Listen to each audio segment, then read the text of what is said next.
अच्छा, इस टाइम पे दिसंबर में या मिड दिसंबर में या ईयर के एंड में तुम्हारा क्या इसको मतलब क्या कंडीशन थी, तुम्हारे टेस्ट में कितने मार्क्स आते थे?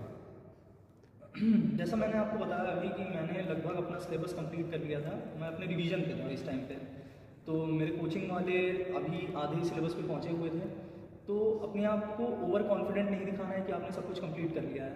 आपको अच्छे से अपना पढ़ना है, टेस्ट होते रहते हैं, हर टाइप के टेस्ट में अपना पार्टिसिपेट करना है, आपको कोई टेस्ट नहीं छोड़ना है, कंसिस्टेंसी बरकरार रखनी है।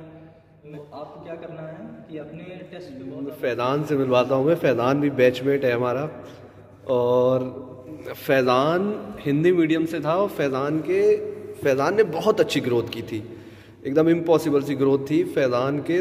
340 नंबर से फैज़ान 621 मार्क्स तक पहुंचा था एक साल में। तुम्हारे साथ एक ये नहीं होता था कि जैसे तुम हिंदी मीडियम से तुमने यूपी बोर्ड से किया था, ठीक है, और फिर तुम एनसीईआरटी तुमने इंग्लिश में करी होगी, तो फिर एक बैरियर आ जाता है ना, लैंग्वेज बैरियर, तो उसको कैसे ओवरकम करते थे? वो तो रहता ही है। उसकी वजह से मेरे जो है दो तीन क्वेश्चन गलत भी हुए थे, जिनकी वजह से मुझे इससे भी अच्छा कॉलेज मिल सकता था, लेकिन वो नहीं मिला सिर्फ इंग्लिश की वजह से। तो उस पर जो है ज़्यादा ध्यान नहीं देना चाहिए, वो हो जाता है गलत। जिसको आती है अच्छे से उससे भी गलत हो जाते हैं। सही बात तो है। उसको जो हिंदी मीडियम से स्टूडेंट, उनको जो है अंडर कॉन्फिडेंट नहीं होना चाहिए। वो जो है अपने हिसाब से करते रहना चाहिए उनको। जो है बाकी जो है आप जो है एग्ज़ाम दोगे तो उसमें हिंदी और इंग्लिश दोनों में रहता है, लेकिन आप इंग्लिश में पढ़ रहे हैं तो वो ज़्यादा सही है, क्योंकि जो है हिंदी वाले जो वर्ड होते हैं वो काफ़ी डिफिकल्ट होते हैं। एनसीईआरटी रिकमेंड करूँगा। उसके अलावा आपको कुछ पढ़ने की ज़रूरत नहीं है। मुश्किल से एक आध दो क्वेश्चन ही आते हैं जो बाहर से आते हैं एनसीईआरटी से। तो उन एक दो क्वेश्चन के चक्कर में जो है हमें एक्स्ट्रा सिलेबस नहीं पढ़ना है। बाकी केमिस्ट्री में एनसीईआरटी अगर आप जो है पढ़ लो तो अच्छी बात है। अगर नहीं पढ़ पाओ तो आपके जो नोट्स है कोचिंग के, उनको बार बार रिवाइज़ करिए, क्वेश्चन करिए। बाकी मैं आपको एक क्वेश्चन करने के लिए स्पेसिफिक सलाह दूंगा कि जो है आप जो है प्रीवियस ईयर के क्वेश्चन तो ज़रूर लगाइए। उनके बाद अगर आपको लगाने हैं तो बाकी जेईई मेन के लगा सकते हैं, या जो कोचिंग के मॉड्यूल में रहते हैं क्वेश्चन वो लगा सकते हैं, लेकिन जेईई एडवांस के क्वेश्चन किसी में नहीं लगाने चाहिए।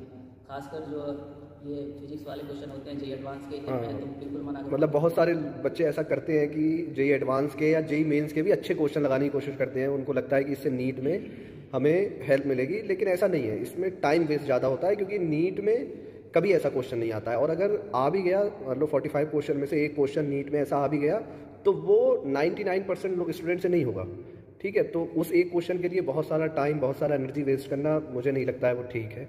वही फैज़ान बोल रहा है कि एडवांस के या बहुत अच्छे लेवल के क्वेश्चन नहीं लगाना है, अपने एग्ज़ाम पे जो आ रहे हैं उस पर स्ट्रिक्ट होना है कि तुम्हारे एग्ज़ाम में किस लेवल का क्वेश्चन आ रहा है। इस तरीके से आपको पढ़ाई करनी है कि एग्ज़ाम से एक हफ़्ता पहले अगर आप सिलेबस को शुरू से पढ़ना शुरू करें तो एक हफ्ते में ख़त्म कर सको, ताकि एक कॉन्फिडेंस होता है, बहुत बड़ी चीज़ होती है। अगर वो आदमी को आ जाए तो आदमी जो है ये बात बहुत अच्छी कही है फैज़ान ने कि अगर एक हफ्ता पहले तुम पूरे सिलेबस को रिवाइज नहीं कर पाए तो तुम बहुत अच्छा परफॉर्म नहीं कर पाओगे, तुमने कितना भी पढ़ रखा है।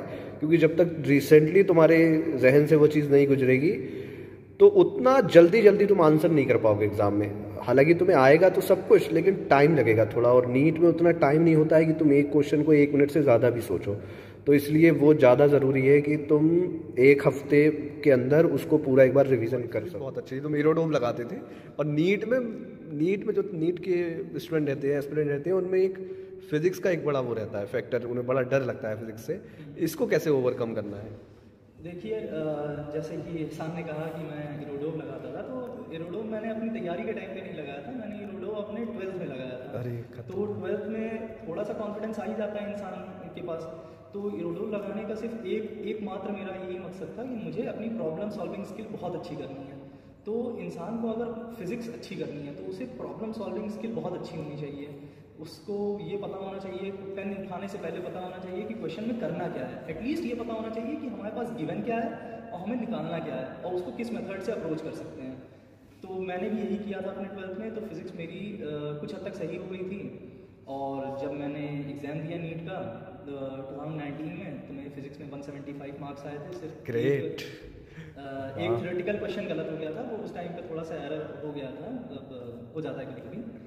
तो बेसिकली जितने भी प्रॉब्लम सॉल्विंग क्वेश्चन आए थे फिजिक्स में, मेरे एक भी गलत नहीं हुए थे।